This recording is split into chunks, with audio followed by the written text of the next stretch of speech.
Bharat Cyprus સંબંધોને મળશે નવી ગતિ. બંને દેશો વચ્ચે ઇનોવેશન, ટેકનોલોજી, ઉચ્ચ શિક્ષણ સહિતના ક્ષેત્રે થયા સમજૂતી કરાર. પીએમ મોદી અને રાષ્ટ્રપતિ નિકોઝ ક્રિસ્ટોડોલાઇઝ વચ્ચે થઈ દ્વિપક્ષીય બેઠક. પીએમ મોદીએ કહ્યું, છેલ્લા એક દાયકામાં સાયપ્રસથી ભારતમાં રોકાણ થયું બમણું.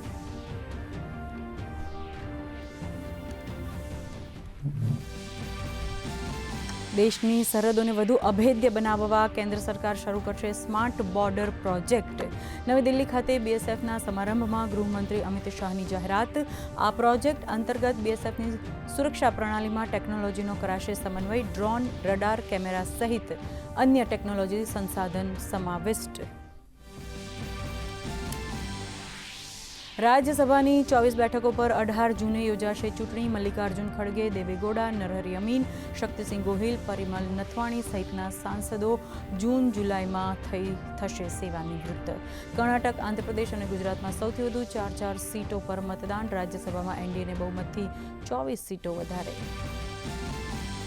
રાજકોટના ધોરાજીને મળી વિકાસ પ્રકલ્પોની વણઝાર. કેન્દ્રીય મંત્રી મનસુખ માંડવિયાએ 18 કરોડ રૂપિયાના વિવિધ વિકાસ કાર્યોનું કર્યું લોકાર્પણ.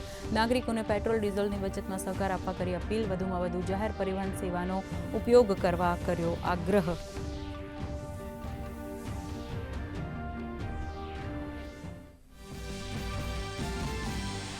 ગાંધીનગરમાં રાષ્ટ્રીય સ્તરનું રમતનું આયોજન. રાષ્ટ્રીય રક્ષા યુનિવર્સિટી ખાતે 29 મેથી 2 જૂન દરમિયાન યોજાશે આર્મ રેસલિંગ અને પેરા આર્મ રેસલિંગ ચેમ્પિયનશિપ.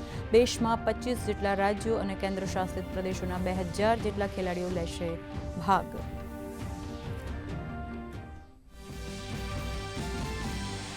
રાજ્યનું વીજ માળખું બનશે વધુ મજબૂત. ટીમડી બાદ થરાદ, દિયોદર, ખેરાલુ સહિત 7 સ્થળોએ સ્ટેટકોમની થશે સ્થાપના. સ્ટેટકોમથી કૃષિ ક્ષેત્રમાં વોલ્ટેજ સ્થિરતા અને સતત વીજ પ્રવાહ થશે સુનિશ્ચિત. રાજ્યના અનેક સ્થળોએ ગરમીનો કેર. અમદાવાદ, ગાંધીનગર સહિતના શહેરોમાં અંગ દજાડતી ગરમી. તો સૌરાષ્ટ્ર, દક્ષિણ ગુજરાતમાં બદલાયો હવામાનનો મિજાજ. ગીર સોમનાથ, નવસારી અને વલસાડમાં આજે અને આવતીકાલે હળવાથી મધ્યમ વરસાદની આગાહી. તો ઉત્તર ભારતમાં હીટ વેવનો પ્રકોપ.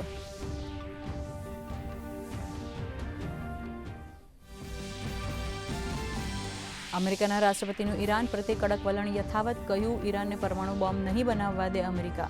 તો ઈરાને યુએઈના કુઝોર અને અલ કુવૈન બંદરો સુધી ફેલાયેલા જળમાર્ગ પર પોતાનું નિયંત્રણ હોવાનો કર્યો દાવો. યુએઈએ કરી આકરી ટીકા.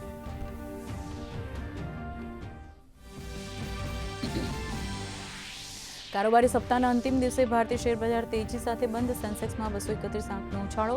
નિફ્ટી 23,700ની સપાટીથી ઉપર બંધ. બેન્કિંગ શેરોમાં લેવાલી. ચાંદીમાં 2500 રૂપિયા સુધીનો કડાકો. ડોલર સામે રૂપિયો 51 પૈસા મજબૂત.